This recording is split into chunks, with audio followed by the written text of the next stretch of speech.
প্রকৃতির ভারসাম্য আমাদের জন্য অত্যন্ত গুরুত্বপূর্ণ। প্রকৃতি ভারসাম্য হারিয়ে ফেললে বিপদ। রক্তের যেমন কোনো ধর্ম নেই, তেমনি গাছেরও কোনো ধর্ম নেই। মোহনপুরের তারানগর এলাকায় জাতীয় সড়কের পাশে বন দপ্তরের উদ্যোগে আয়োজিত মেগা বৃক্ষরোপণ কর্মসূচিতে অংশগ্রহণ করে কথা বলেন মুখ্যমন্ত্রী ডাক্তার মানিক সাহা।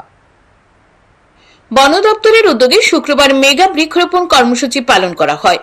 মোহনপুরের তারানগর এলাকায় জাতীয় সড়কের পাশে এদিন 5 মিনিটে 5 লক্ষ গাছের চারা রোপণ করা হয়। এদিন প্রথমে তারা নগর রাস্তার পাশে এক অনুষ্ঠানের মধ্য দিয়ে বৃক্ষরোপণ কর্মসূচির উদ্বোধন করা হয়। অনুষ্ঠানে উপস্থিত ছিলেন মুখ্যমন্ত্রী ডাক্তার মানিক সাহা। অনুষ্ঠানে বক্তব্য রাখতে গিয়ে মুখ্যমন্ত্রী ডাক্তার মানিক সাহা বলেন, প্রকৃতির থেকে অনেক কিছু শেখার রয়েছে।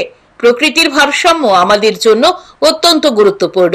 প্রকৃতির ভারসাম্য হারিয়ে ফেললে বিপদ। রক্তের যেমন কোনো ধর্ম নেই, তেমনি গাছেরও কোনো ধর্ম নেই। এদের থেকে অনেক কিছু শেখার আছে। রক্তের কোনো ধর্ম হয় না। রক্তের এটাকে মুসলমানের রক্ত নাকি এটা বুদ্ধিস্টের রক্ত না হিন্দুর রক্ত ইহুদির রক্ত কেউ বলতে পারবে না সেটা। এখানেও আমরা যদি গাছকে আমরা দেখি, এই গাছ এটা কি হিন্দুর গাছ না মুসলমানের গাছ না এটা কি ট্রাইবেল গাছ না এটা নন ট্রাইবেল গাছ, এরকম না। মানে এগুলো প্রকৃতির থেকেও কিন্তু আমাদের অনেক শিক্ষার আছে যে আমরা মানুষ এবং প্রকৃতির প্রতিটা জিনিস ওদের থেকে কিন্তু আমাদের শিক্ষা উচিত। দিল্লির তুলনায় ত্রিপুরা রাজ্যে দূষণের মাত্রা অনেক কম, কিন্তু বনদস্যুরা বন ধ্বংস করে ফেলছে। এটা কোনো অবস্থায় বর্তমান সরকার মেনে নেবে না। মুখ্যমন্ত্রী বনমন্ত্রীকে উদ্দেশ্য করে বলেন, বনদস্যুদের যে কোনো ভাবে হোক ধরতে হবে। মানুষ যেমন গাছ ছাড়া বাঁচবে না, তেমনি গাছও মানুষ ছাড়া বাঁচবে না।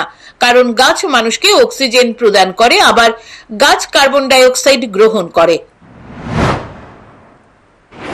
আমরা অক্সিজেন যারা যেটা বলা হয়েছে এখানে আমার পূর্ববর্তী বক্তারা বলেছেন যে আমি শুধু বাঁচবো তাহলে হবে না, আরেকজনের উপর আমি ডিপেন্ডেন্ট।